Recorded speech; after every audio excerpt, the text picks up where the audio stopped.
Hello, my name is Dr. Lawrence Schledowitz and I'm the chair of the Sporting Events Selection Committee for the Royal College of Chiropractic Sports Sciences Canada.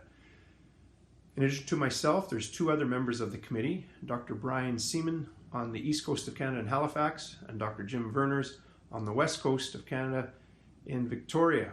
And so between the three of us, we grade and score the applications that come in and then create a list and forward that on to the board for ratification. We'll explain that a little bit more today. Ultimately, the purpose of the Sporting Events Selection Committee is to distribute notice of applications for major and minor sporting events, review the applications, select appropriately qualified candidates, and submit the selections to the board for ratification. There's two main games, or sets of games rather, that fellows or residents can apply for. There's the major games, and the major games are the Olympics, summers and winters, the Paralympics, summers and winters, and the Pan American Games. To be able to apply for a major game, an applicant must hold active fellowship status and have experience at least one major or minor games. The minor games are, there's a list as well, and the minor games include the Commonwealth Games, the FISU Games, the World Francophone Games, and the Canada Games, both the summers and the winters. To apply for minor games, applicants must hold fellowship or resident status and must have experience at a minimum of 2 national and or international events.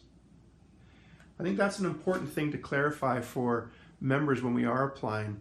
If you are applying for an Olympic Games and you have no minor game experience, you haven't been to a Commonwealth or you haven't been to a Canada Games or a FISU or a Francophone Games, then when that application comes in, we're not able to put that application forward. So make sure when you're applying for games, you're aware of what it is you're applying for and do you actually qualify for that. When you do go ahead and fill out your application form to apply for a games, there's a couple things that we want you to be really specific about, and if possible, quite clear so that it makes our job grading and scoring that much easier. The application form has a section where you list your previous volunteer experience at games, and granted the form itself may not have all the space available, and so by all means put "see attached," add an addendum, and if you could with that addendum, when you list all the different events that you've volunteered at and worked at, please list them chronologically, and each year list the different events where you have volunteered.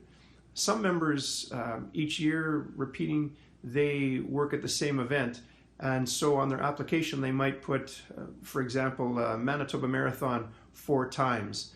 What we prefer is if you could break down the volunteer events chronologically. So for example, 2019, and then you'd have the list of all the events that you volunteered at that year. 2018, a list of all the events that you volunteered at that year, and so on and so forth.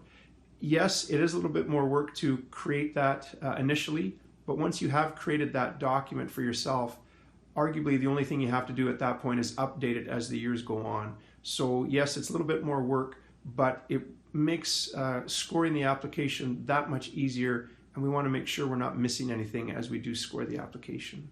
There is a points grid that the committee uses to score the different volunteer events.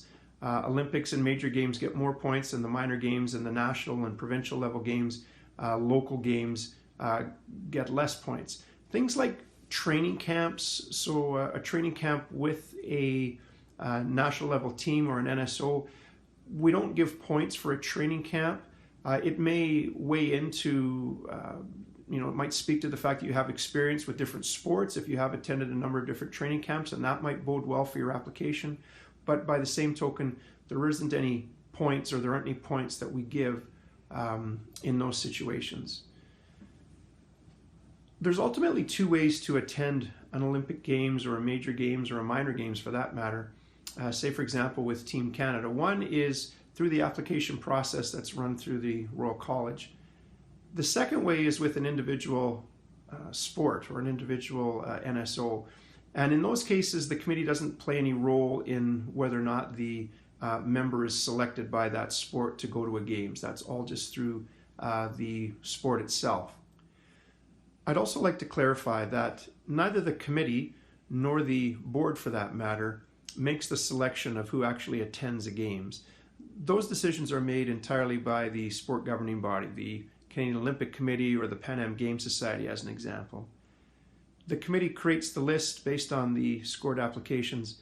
The board reviews and ratifies that list and forwards that on to the individual sport governing body. And ultimately, they're the ones that make that decision on who does or does not attend the games. And that's largely done through the chief medical officer and the chief therapist as well. So to review, please be sure that you're aware of which games you're applying for and that you're definitely applying for the proper games. Secondly, please ensure that your volunteer experience is listed chronologically. That's extremely helpful, as I said earlier. And in the situation where you have applied for games and possibly you haven't been successful, I would encourage you to keep applying. Continue to volunteer at events, continue to build your resume of sporting events, and continue to apply. When I think of my own time at games, it's some of the most rewarding times I've had as a sport fellow, and truly, I would encourage you to apply and to continue to do volunteer work. Thank you.